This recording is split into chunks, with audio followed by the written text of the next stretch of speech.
Okay, ladies, I am going to go on and get started. Tonight, I'm going to be talking about intermittent fasting, and this is something we will implement starting next Monday.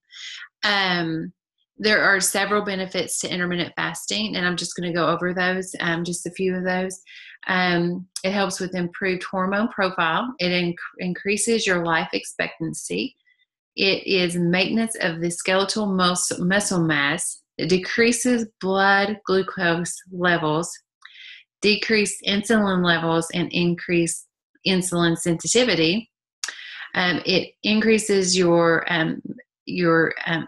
increases fat burning, and it increases growth hormone levels, which help preserve muscle mass. So why is intermittent fasting effective? A couple of things. It helps with adapting the cellular responses to reduce oxidative damage and inflammation. It gives your digestive system time to rest, which is something a lot of us don't do because we are constantly in a fed state instead of a fasted state.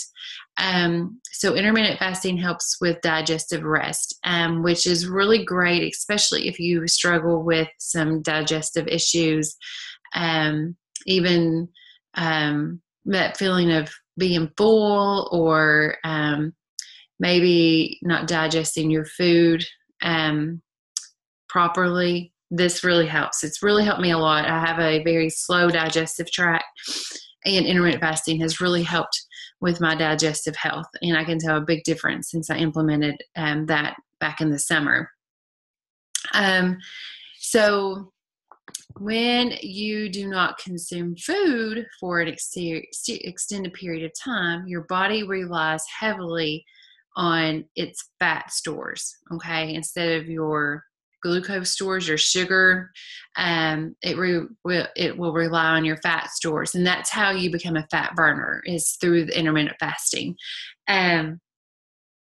So it in the article I found on intermittent fasting, in order to maintain blood sugar and spare muscle and liver glycogen, which is your stored carbohydrates, for potential immediate use, your body relies on fat, which naturally provides more energy because fat is 9 calories per gram versus carbohydrates or protein, which is 4 calories per gram each.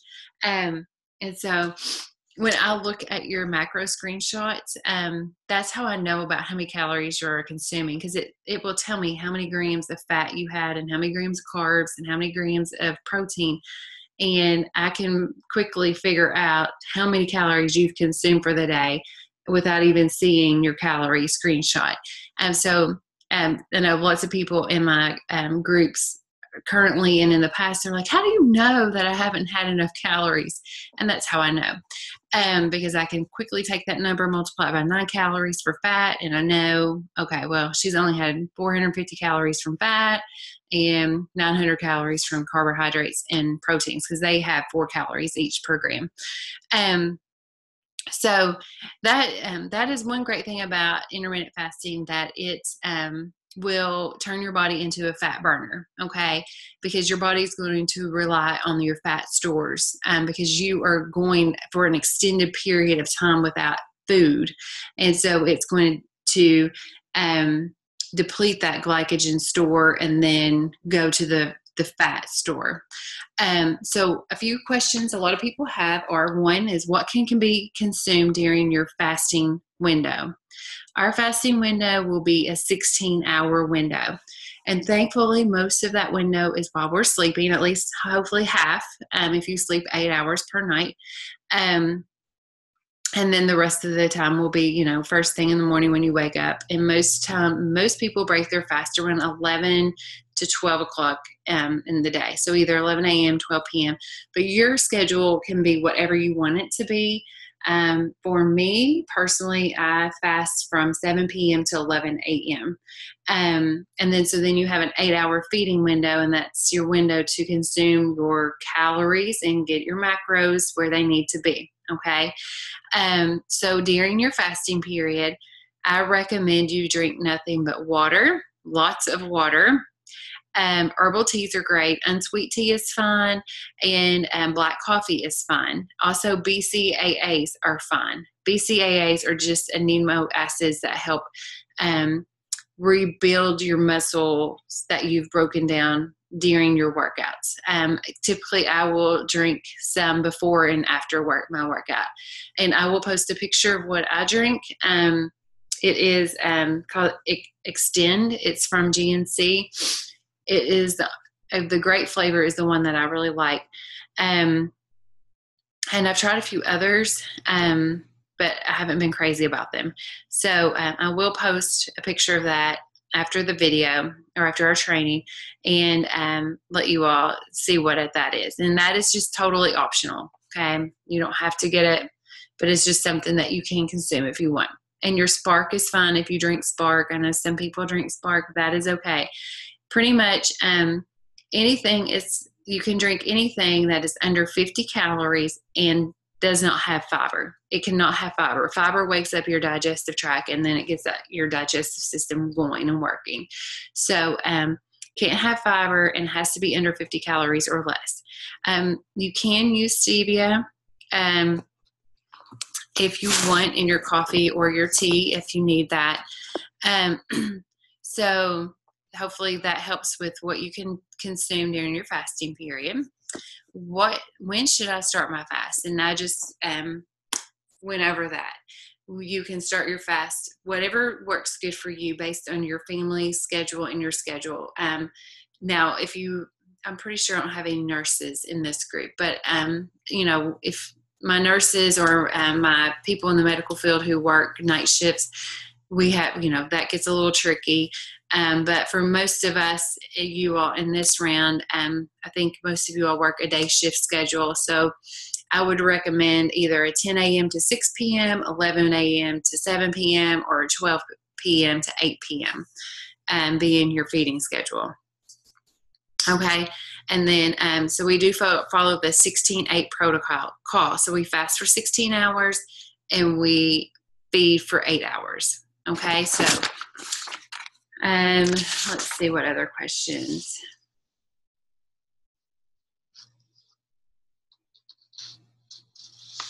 Okay.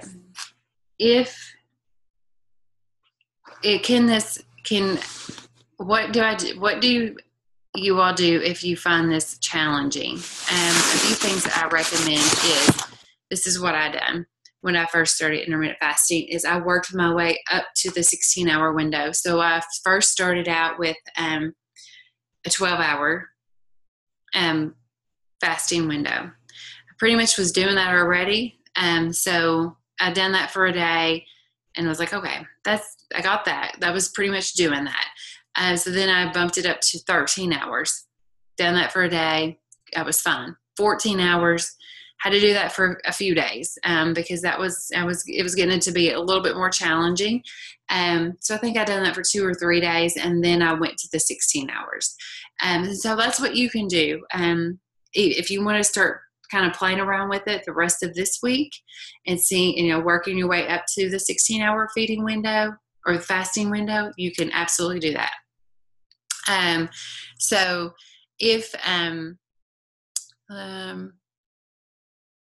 so you can start with 12 hours, then maybe go to 14 hours, and then go to 16. So do 12 hours for 2 or 3 days, then do your 14 hours for 2 or 3 days, and then get to your 16 hours. So you can work your way up to that.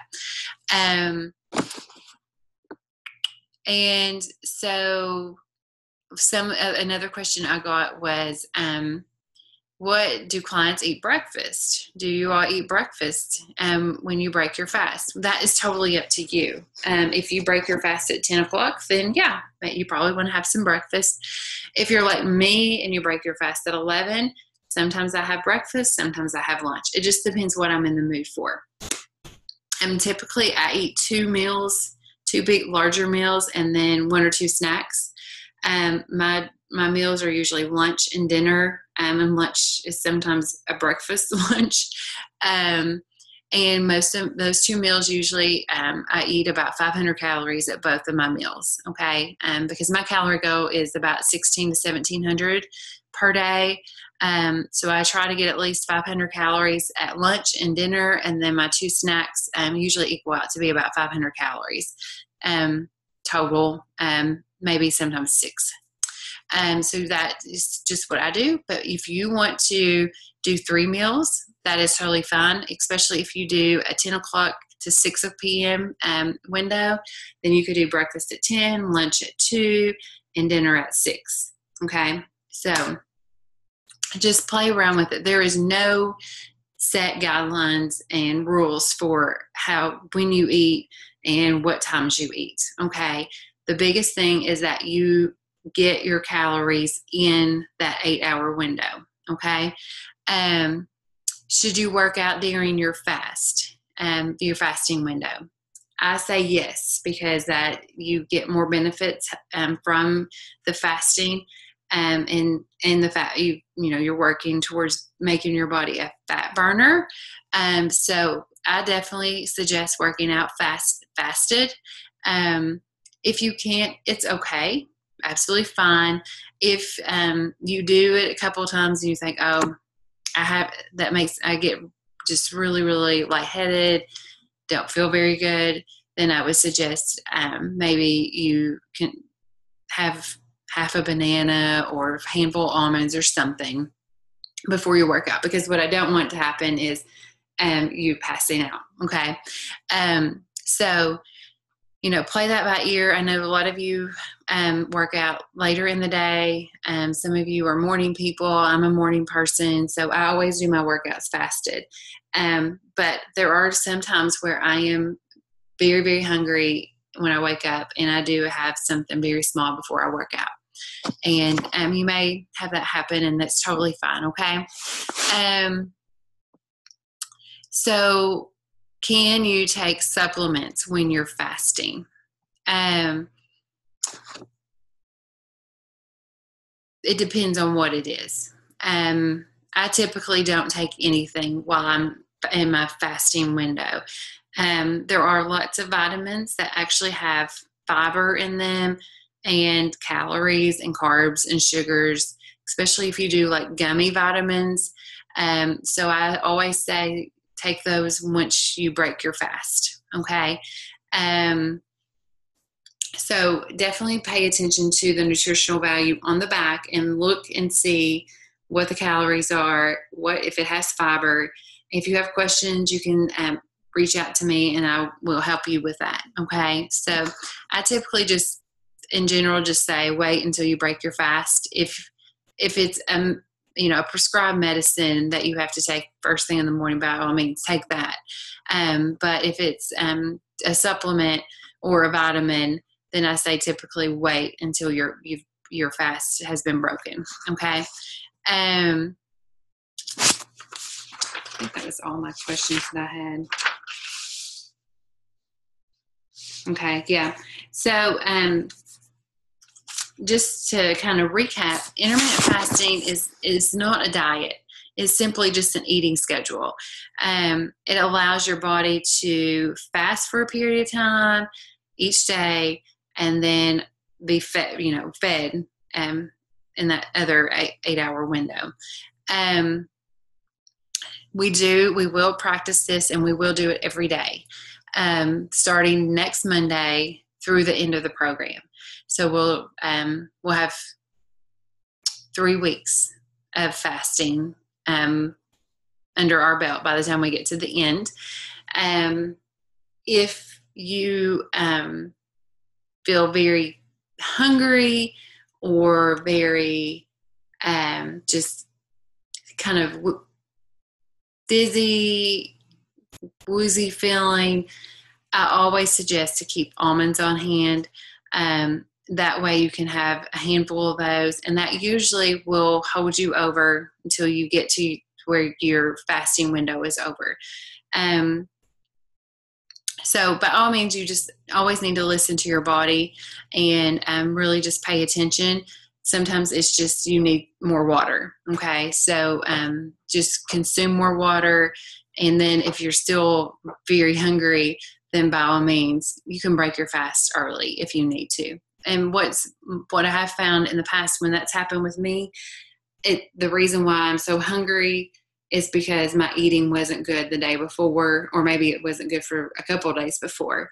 And that is why I couldn't make it through my 16-hour fasting window. So that's why it's so important to really focus on consuming the right foods, eating the right macros at the right time, and making sure you're meeting your calorie goal. Okay. So hopefully this has helped. I know many of you all are probably watching the basketball game. If you have questions, please post them in the comments when I post the video. And if you have any other questions about the carb cycling or macro tracking or the workouts, please just post them in our group. That way I can answer them, because somebody else may have the same exact question, so it could help them.